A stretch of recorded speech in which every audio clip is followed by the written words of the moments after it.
দর্শক নমস্কার জানিয়ে শুরু করছি আজকের বিশাল বড় তত্ত্ব। বাংলার মানুষ হরে কৃষ্ণ গাইছে, কিন্তু যে হরে কৃষ্ণের প্রবক্তা, যিনি হরে কৃষ্ণ ধর্মকে বৈষ্ণব ধর্মকে বাংলায় প্রতিষ্ঠিত করে গেলেন, তার সম্পর্কে কি আপনারা জানবেন না? এই নিমাই চাঁদের মৃত্যু কিভাবে হয়েছিল, কেন হয়েছিল, সেটা সম্পর্কে বাংলার মানুষ কি জানবে না? নিশ্চয়ই জানার বিষয় আছে। তো আজকে এই ভিডিওতে কিন্তু এটা নিয়ে চর্চা হবে। আপনাদেরকে আমি অনুরোধ রাখবো যে আপনারা শেষ পর্যন্ত থাকবেন। আমার সঙ্গে আছেন বিখ্যাত কীর্তনিয়া গুরুদাস গাইন ও আমাদের প্রিয় কীর্তনিয়া দীনকৃষ্ণ ঠাকুর মহাশয়। তিনি অবশ্য অন্য তত্ত্ব তুলে ধরবেন, ভূত প্রেতের বিষয়টা তিনি বলবেন। তো আপনারা অবশ্যই মনোযোগ সহকারে শেষ পর্যন্ত শুনবেন, আর বিশেষ করে আপনাদের রায় অবশ্যই কমেন্টে জানাবেন। কেননা নিমাই চাঁদের মা, আপনারা জানেন নিমাই চাঁদের মাকে সচিরানী, কিন্তু আমি বলছি নিমাই চাঁদের মা সচিরানী ছিলেন না, তিনি ছিলেন একজন নারী, তার নাম ছিল অঙ্গুমতী। তো যদি এটা আপনারা না মানেন তাহলে কিন্তু একটা কমেন্ট করবেন যে অঙ্গুমতিটা কে। সেটা নিয়ে কিন্তু আগামীতে আমি একটা ভিডিও তৈরি করব। আপনাদের রায়টা কিন্তু অবশ্যই কমেন্টে জানাবেন যে সচিরানী ছিল না অঙ্গুমতি। আমায়রা ভুল করে ইস্কন আশ্রমে দৌড়াবেন না। সব থেকে বড় আশ্রম হলো গৃহ। ওরা ফাঁদ পেতে বসে আছে, আপনার পকেট ফাঁকা করবে বলে আপনি যাবেন, নস্টালজি করে ফেলবে, আবেগে ফেলে দেবে না। কিছু নেই গো, সংসার মানে শুধু অনিত্য। ওমা এসেছে যখন গৌরের দুধ কেনার পয়সাটা দিয়ে নবদ্বীপে যাবেন, ওরা বসে আছে গৌরের দুধ কেনার পয়সাটা নেবে। আরে গৌর সে কবে মাল হটে গেছে, আমরা তাকে হটিয়ে দিয়েছি। বলুন, নিমাই চাঁদকে মাত্র 48 বছরে ব্রাহ্মণ জাতিরা মিলে তথা নবদ্বীপে ব্রাহ্মণরা তথা পুরীর রাজা প্রতাপরুদ্র, তার মন্ত্রী গোবিন্দ বিদ্যাধর ভূঁই চক্রান্তের জাল তৈরি করে নিমাইকে মাত্র 48 বছরে পুরীর গম্ভীরার মধ্যে খুন করে হত্যা করা হয়েছে। একদম ঠিক বাবা। একটাই কারণে, নিমাই জাতপাত মানত না, নিমাই পূজার্চনা মানত না। নিমাইয়ের একটা কথা, ওগো জাগ নাই যোগ্য নাই নাই বলিদান, জগ নাই যোগ্য নাই নাই বলিদান, জাগ নাই যোগ্য নাই নাই বলিদান, জগ নাই যোগ্য নাই নাই বলিদান।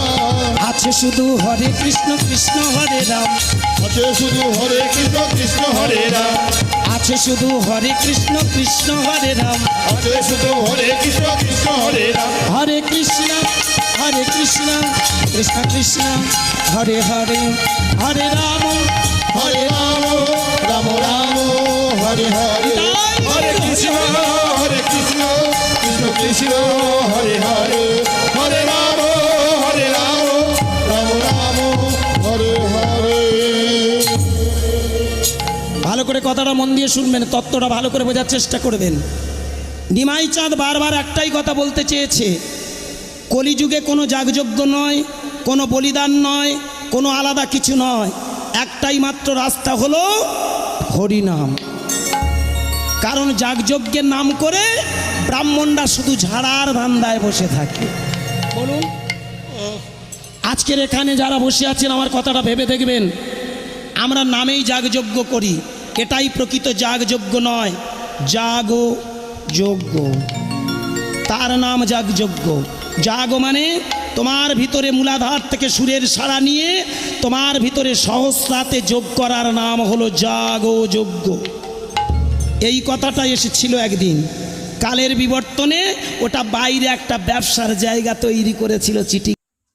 প্রিয় দর্শক, আপনারা এতক্ষণ ধরে শুনলেন গৌরাঙ্গ মহাপ্রভুর জীবনের কথা, আর তার শেষ জীবনে কি হয়েছিল সেটা নিয়ে আমাদের প্রিয় কীর্তনিয়া গুরুদাস গাইন তিনি বললেন। অপরদিকে আমি কিছু তত্ত্ব তুলে ধরবো।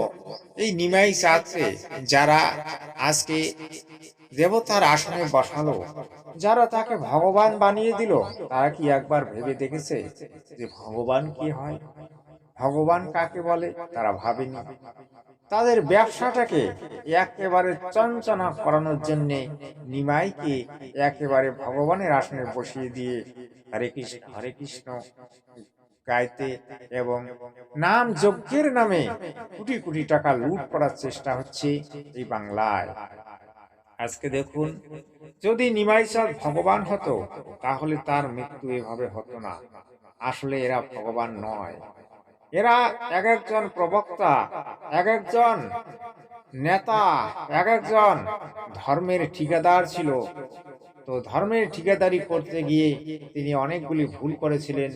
যেমন তিনি ব্রাহ্মণত্ববাদকে আশ্রয় দেননি, তিনি হিন্দু মুসলিম খ্রিস্ট জৈন সকলকে এক করতে চেয়েছিলেন, তিনি সকলের সঙ্গে আলিঙ্গন করতেন এবং কঠোর হিন্দুত্ববাদী সাম্প্রদায়িকরা তাকে ভালো নজরে দেখতে না পেরে তাকে হত্যা করেছিল। তাছাড়াও এই নিমাই চাঁদ এক সময় এমন ঘোষণা করেছিলেন যে একমাত্র কলিতে নামই কেবলম। তো যারা পাখণ্ডী পুরোহিত ব্রাহ্মণরা দেখলো যদি মানুষ খালি নামই জপ করে তাহলে তাদের ব্যবসাটা চিরকালে বন্ধ হয়ে যাবে, যাগ যজ্ঞ পূজা পার্বণ মানুষ কিছুই করবে না। তাই তাকে বিষ নজরে দেখে তার উপর অচানক আক্রমণ হলো এবং তাকে হত্যা করা হলো। তার হত্যা এমন ভাবে করা হলো, বলা হলো যে তিনি সমাধি নিয়েছেন। আসলে তিনি তো সমাধি নেননি, তাকে সমাধি দেওয়া হয়েছিল। তো এই তো আজকের সমাজ তথা সেই মধ্যযুগীয় সমাজের কথা। আজকে যদি আমি একটু বিশ্লেষণ করি, বর্তমানে একজন বিখ্যাত গুরু বসে আছেন ধনানা ধামে, অর্থাৎ হরিয়ানা স্টেটে ধনানা গাঁওয়ে তিনি বসে আছেন। তার নাম হচ্ছে জগৎগুরু তত্ত্বদর্শী সন্ত রামপাল মহারাজ। তিনি প্রায় 14 থেকে 15 বছর জেল খাটলেন। কারা জেল খাটালো?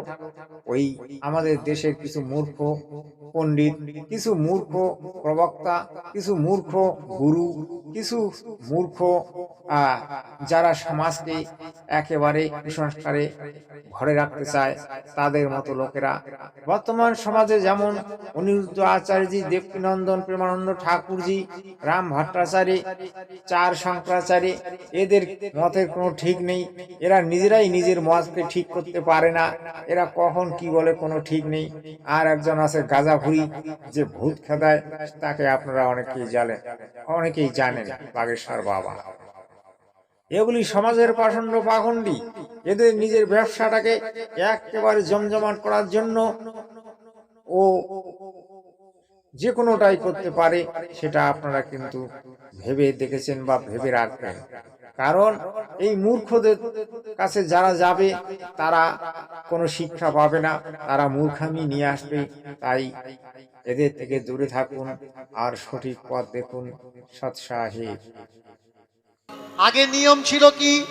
আগে নিয়ম ছিল যদি কেউ গয়া কাশীতে ভ্রমণ করতে যেত তার কিন্তু শ্রাদ্ধ করে রেখে তারপরে যেত। কেন? আমি ফিরবো কিনা কোনো সার্টিফিকেট নেই, এর জন্যে শ্রাদ্ধ করে তারপরে গয়া কাশী যেত, যে আমার শ্রাদ্ধ আমি করে যাচ্ছি। ভালো করে মায়েরা মন দিয়ে শুনবেন, শ্রাদ্ধটা কি? শ্রাদ্ধ মানে মানুষের মুক্তি। ভালো করে কথাটা শুনবেন, মন দিয়ে আমার দিকে তাকাবেন, আমার দিকে। শ্রাদ্ধ মানে কি? শ্রাদ্ধ মানে মরা মানুষের অন্যায় অপরাধ ক্ষমা করে তাকে স্বর্গে পাঠিয়ে দেওয়া। তাহলে যারা গয়া কাশী যাওয়ার আগে শ্রাদ্ধ করে গয়ায় যেত তারা কি স্বর্গে যেত? অনেকে বলে শ্রাদ্ধে নাকি 7 পুরুষ 14 পুরুষের খোলে জল পড়ে, এর জন্য শ্রাদ্ধটা অবশ্যই করার দরকার। শ্রাদ্ধ করলে আপনার পূর্বপুরুষদের খোলে জল পড়বে কিনা জানি না, তবে যারা শ্রাদ্ধ করাতে আসে ওদের 14 পুরুষ বসে খাবে, এটা পাকা ব্যাপার। আপনার 14 পুরুষ জল পাবে কিনা জানি না, তবে ওদের 14 পুরুষ মাল পাবে। এই যে শ্রাবণ মাস, শ্রাবণ মাসে একটা ঠাকুরের পূজা হয়, বলুন তো, মারাত্মক ঠাকুর।